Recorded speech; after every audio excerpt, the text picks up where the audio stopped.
वफ़ाक़ी घरू वज़ीर राणा सनाउल्लाह मुख़ालिफ़नि ते तनक़ीद कंदे चयो आहे त पीटीआई वारनि जा कारा करतूत सभिनी जे साम्हूं अची रहिया आहिनि। पंजाब में आम चूंडनि दौरान नून लीग अक्सरियत सां कामयाब थींदी। लंडन में सहाफ़ियुनि सां ॻाल्हियुनि दौरान इमरान ख़ान जी गिरफ़्तारी बाबति सवाल ते राणा सनाउल्लाह चयो त कंहिं जी बि गिरफ़्तारी जो फ़ैसिलो हुकूमत जो नाहे हूंदो, उहो फ़ैसिलो जांच कंदड़ इदारनि जो हूंदो आहे। ॻाल्हियुनि दौरान राणा सनाउल्लाह दावा कई आहे त पंजाब जे आम चूंडनि में नून लीग न सिर्फ़ कामयाब थींदी पर अक्सरियत बि हासिल कंदी। हुन चयो त अञा ताईं पंजाब में चूंड शेड्यूल जारी नाहे थियो। थी सघे थो त चूंडूं 3 महीननि में न थी सघनि, पर उहो वाज़े आहे त नून लीग नवाज़ शरीफ़ जी क़यादत में चूंड मुहिम शुरू कंदी। वोट ऐं सपोर्ट नवाज़ शरीफ़ जो आहे, उन लाइ संदसि मुल्क वापसी ज़रूरी आहे। ॿिए तरफ़ वफ़ाक़ी वज़ीर जावेद लतीफ़ चयो त असांखे हुकूमत मिली 7-8 महीना नाहिनि थिया, सिर्फ़ 1.5 महीनो थियो आहे। असुल आज़ाद हुकूमत 23 नवंबर खां पोइ वजूद में आई आहे।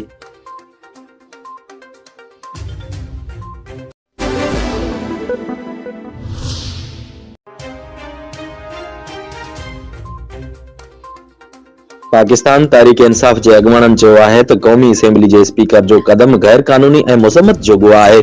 हुकूमत खे घर उमाइण मुल्क जे मफ़ाद में आहे। इस्लामाबाद में पार्लियामेंट हाउस ॿाहिरां सहाफ़ियुनि सां ॻाल्हियूं कंदे पीटीआई जे जनरल सेक्रेटरी असद उमर चयो त क़ौमी असेंबली जे स्पीकर असांखे घुरायो हो। स्पीकर चयो हो त मां ईअं इस्तीफ़ा मंज़ूर नथो करे सघां।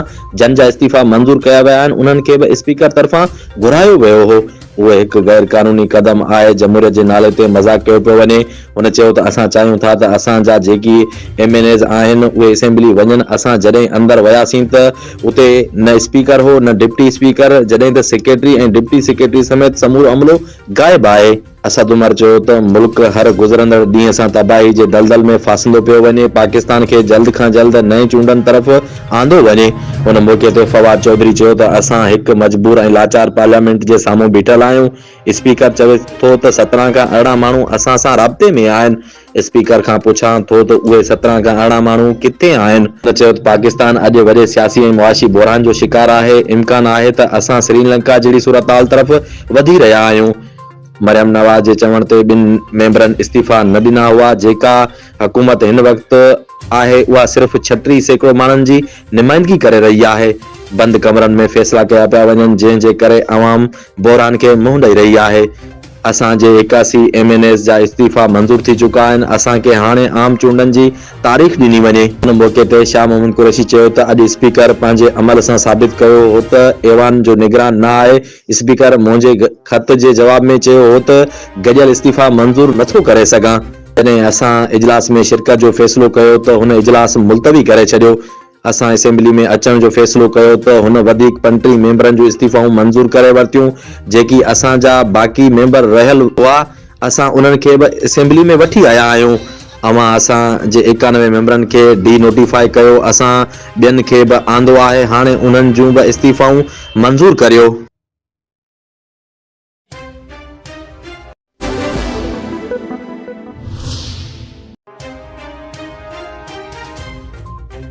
इमरान खान मथां फायरिंग वारे केस जी GIT खे घरू वज़ारत में चैलेंज कयो वियो आहे। जवाबदार नवीद पंहिंजे वकील मियां दाऊद जे हवाले सां घरू वज़ारत में दरख़्वास्त दाख़िल करे छॾी। जवाबदार नवीद पंहिंजे मौक़िफ़ में चयो त वज़ीराबाद वारे हमले केस जी GIT पहिरें ॾींहं खां सियासी बदनियती जो मुज़ाहिरो करे रही आहे। GIT मेंबरनि जे विच में बदनियती जे बुनियाद इख़्तिलाफ़नि जे सरकारी ख़त व किताबत में तस्दीक़ थी चुकी आहे। GIT जे सरबराह केस में फर्ज़ी गवाह ऐं जवाबदार मुतारिफ़ कराया आहिनि। दरख़्वास्त गुज़ार ख़िलाफ़ कूड़े केस में GIT सरबराह हथ टोकिया सबूत पेश कया आहिनि। दरख़्वास्त में चयो वियो आहे त GIT सरबराह खे मुतारिफ़ करायल गवाह जवाबदार GIT सां मिलियल आहिनि। हिक ॿिए ते संगीन इल्ज़ामनि खां पोइ GIT सरबराह जांच हिकु सिविल ऑफिसर जे हवाले करे छॾी आहे। कानून मूजिबि सिविल ऑफिसर दहशतगर्दी जे केस जी जांच नथो करे सघे। दरख़्वास्त मूजिबि इमरान ख़ान खे ख़ुशि करण लाइ GIT सरबराह गुलाम मोहम्मद डोगर ऐं सिविल ऑफिसर अनवर शाह केस में जाली गवाह ऐं जवाबदार शामिल करे वरिता आहिनि। GIT जो सरबराह ऐं सिविल ऑफिसर आइनी ऐं कानूनी हक़नि खां इनकार करे रहिया आहिनि। नवीद इस्तदा कई आहे त दहशतगर्दी जी अंतवारी एक्ट तहत वफ़ाक़ी हुकूमत खे कंहिं बि केस जी जांच कंहिं बि जांच ऑफिसर खां वापसि वठण जो अख़्तियार आहे। वफ़ाक़ी हुकूमत मौजूदा GIT खां केस जी जांच फौरी तौर ते वापसि वठी वज़ीराबाद केस जी जांच ईमानदार ऐं सियासी वाबस्तगी खां पाक पुलिस ऑफिसर जे हवाले कई वञे।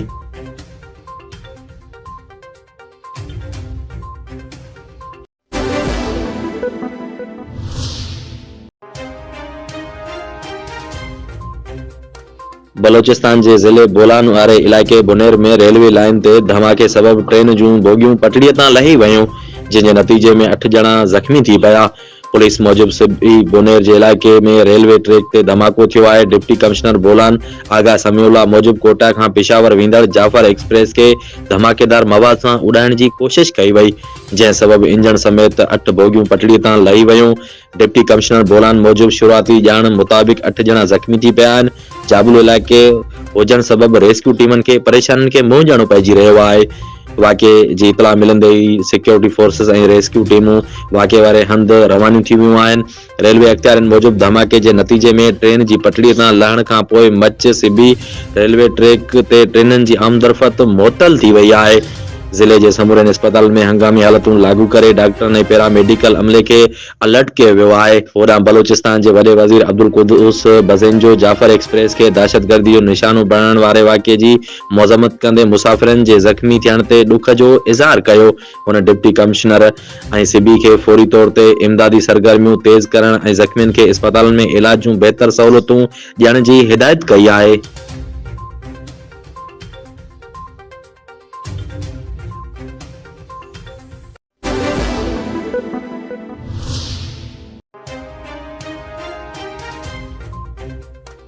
हैदराबाद में सिटी गेट वटि सिंध यूनिवर्सिटी के शागिर्दनि जी पॉइंट बस ते अणॼातल माण्हुनि जी फायरिंग। पॉइंट बस जो ड्राइवर गुलाम अली गन गोलियूं लॻण सबब मारिजी वियो। यूनिवर्सिटी के मुलाज़िमनि तरफ़ां ड्राइवर गुलाम अली गन जे मारिजी वञण जी तस्दीक कई वई आहे। फायरिंग खां पोइ मारिजी वियल ड्राइवर गुलाम अली गन जो लाश सिविल अस्पताल हैदराबाद मुंतकिल कयो वियो, जिते वॾे अंग में यूनिवर्सिटी जा मुलाज़िम पहुची विया। अस्पताल में डॉक्टर मौजूद न हुअण सबब यूनिवर्सिटी जे मुलाज़िमनि अस्पताल के अमले में ॾंद-चक पिण थी। मुलाज़िमनि फौरी तौर ते हमले आवर जवाबदारनि खे गिरफ़्तार करण जो मुतालबो करे छॾियो आहे। सिंध यूनिवर्सिटी जे मुलाज़िमनि जवाबदारनि के गिरफ़्तारी लाइ धरणो हणी जवाबदारनि के फौरी तौर ते गिरफ़्तार करे केस दाख़िल करण जो मुतालबो कयो वियो।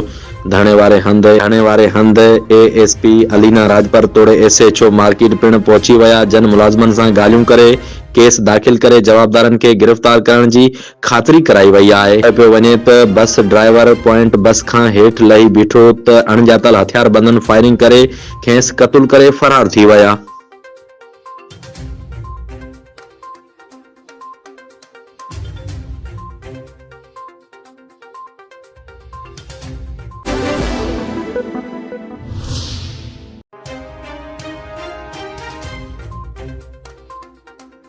कौमी असेंबली के स्पीकर राजा परवेज़ अशरफ तहरीक इंसाफ के वधीक 35 मेंबरन जो इस्तीफ़ाऊं मंजूर करे वरतियूं। रिपोर्ट मूजिब कौमी असेंबली के स्पीकर राजा परवेज़ अशरफ PTI के वधीक 35 मेंबरन जो इस्तीफ़ाऊं मंजूर करे इलेक्शन कमीशन ॾांहुं उमाणे छॾियूं। ज़रियनि मूजिब इलेक्शन कमीशन उन ते अॼु कार्रवाई कंदो। इमरान खान पारियां पार्लियामेंट में वापसी वारे बयान खां पोइ स्पीकर पारां PTI मेंबर्स जूं इस्तीफ़ाऊं मंजूर करण जो सिलसिलो शुरू कयो वियो। स्पीकर तरफ़ां जन 35 PTI मेंबरन जो इस्तीफ़ाऊं मंजूर कयूं वयूं आहिनि। उन में डॉक्टर हैदर अली खान, सलीम खान, साहबजादा सैबगतुल्ला, आमिर कियानी, अमजद खान न्याजी, सैयद फखर इमाम, मखदूम खसरो, बख्तियार अंदलीप अब्बास, मलिका बुखारी, महबूब शाह, बशीर खान, जुनेद अकबर, शेर अकबर खान, अली खान जुदोन, उस्मान तरकई, मुजाहिद अली अरबाब, आमिर अयूब ऐं शेर अली अरबाब शामिल आहिनि। स्पीकर 31 जनरल ऐं 4 मखसूस सीटन जूं इस्तीफ़ाऊं क़बूल कयूं आहिनि, जॾहिं त हिक ॿिए पुठियां मंजूर थींदड़ गॾियल इस्तीफ़ाउनि जो अंग 80 खां वधीक थी चुको आहे। ज़रियनि मूजिब कौमी असेंबली जो अॼोको थींदड़ इजलास PTI जे इस्तीफ़ाउनि सबब मुलतवी कयो वियो आहे। ऐवान में PTI जे इस्तीफ़ाऊं ॾींदड़ मेंबरनि खां अलावा सिर्फ़ 30 खां वधीक मेंबर ई बाक़ी बचा आहिनि। ॿिए तरफ़ ज़रियनि जो चवणु आहे त इलेक्शन कमीशन PTI जे वधीक 35 मेंबरनि जे इस्तीफ़ाउनि ते कार्रवाई शुरू करे छॾी आहे। इलेक्शन कमीशन तरफ़ां PTI मेंबरनि खे अॼु ई डी नोटिफाई कयो वेंदो। याद रहे त कौमी असेंबली के स्पीकर 17 जनवरी ते PTI जे 34 मेंबरन ऐं शेख रशीद जी इस्तीफ़ा मंजूर करे वरती हुई।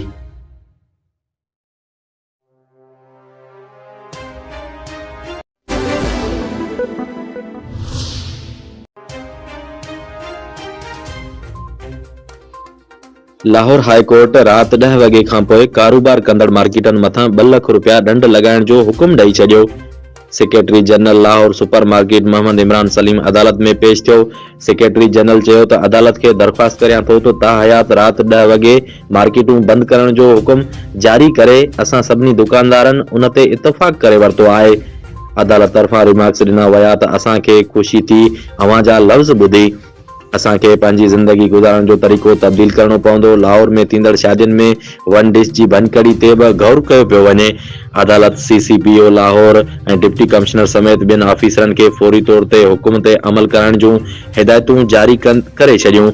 अदालती हुकुम में रात 10 वॻे खां पोइ लाहौर में शादीअ जूं तक़रीबूं रोकण जो बि इशारो ॾिनो वियो।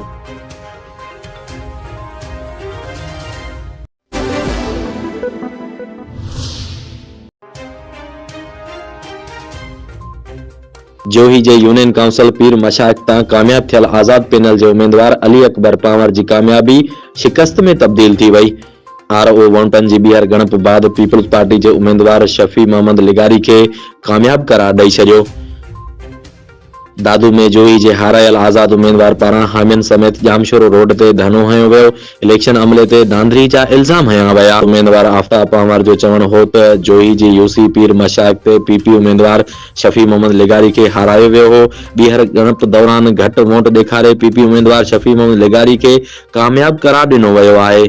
आज़ाद उम्मीदवार ऐं उन जे हामियुनि जो वधीक चवणु हो त इलेक्शन कमीशन जो अमलो धुर बणियल आहे। धांधली ज़रिए मूंखे हारायो वियो आहे। नतीजनि खे नथा मञूं, मामले खे हल कयो वञे। जॾहिं त 4 ॾींहं अॻु मकानी चूंडनि बाद आज़ाद उम्मीदवार अली अकबर पांवर खे 1990 वोट सां कामयाब करार ॾिनो वियो हो। पीपल्स पार्टी जो उम्मीदवार 1894 वोट खणी हाराए वियो हो। वोटनि जी ॿीहर ॻणप बाद आज़ाद उम्मीदवार जा वोट 1990 मां घटिजी 1882 थी विया। हारायल PP उम्मीदवार जा वोट 4 वोटनि जे इज़ाफ़ी सां 1898 थी विया। RO पारां PP जे हारायल उम्मीदवार खे 16 वोटनि जी सरसीअ सां कामयाब करार ॾिनो वियो।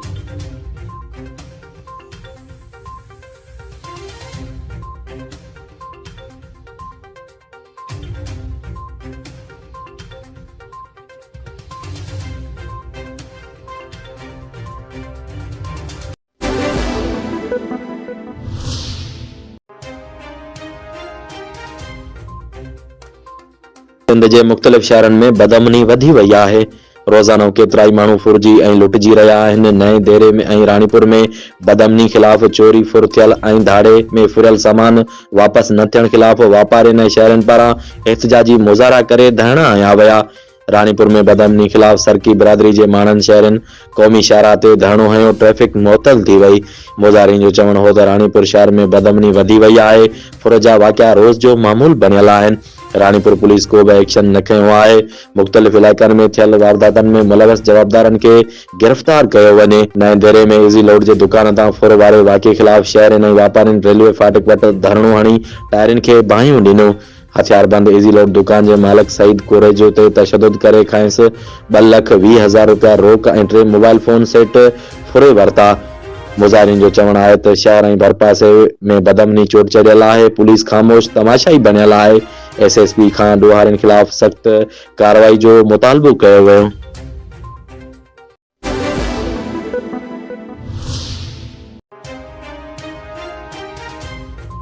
कंदरा टाउन कमेटी जे वार्ड नंबर 1 ऐं वार्ड नंबर 5 में गटरनि जो पाणी उथली पियो। शहर जा समूरा रस्ता गंदे पाणी जी लपेट में अची विया।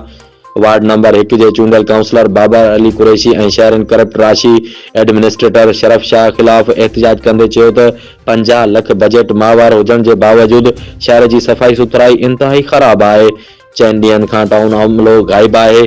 शहर जे रोडनि ते गंदो पाणी बीहण करे अवाम सख़्त मुश्किलातुनि सां मुंहुं ॾेई रहियो आहे। गंदो पाणी कब्रिस्ताननि में बीहण करे कब्रनि खे सख़्त नुक़सान पहुची रहियो आहे। हुननि सैयद खुर्शीद अहमद शाह ऐं सैयद अवैस कादर शाह खां घुर कई आहे त शहर जा बुनियादी मसइला हल कयो ऐं एडमिनिस्ट्रेटर ख़िलाफ़ सख़्त कानूनी कार्रवाई कयो, न त ॿी सूरत में करप्ट ऐं टाउन अमले ख़िलाफ़ सख़्त एहतिजाजी मुज़ाहिरो कयो वेंदो।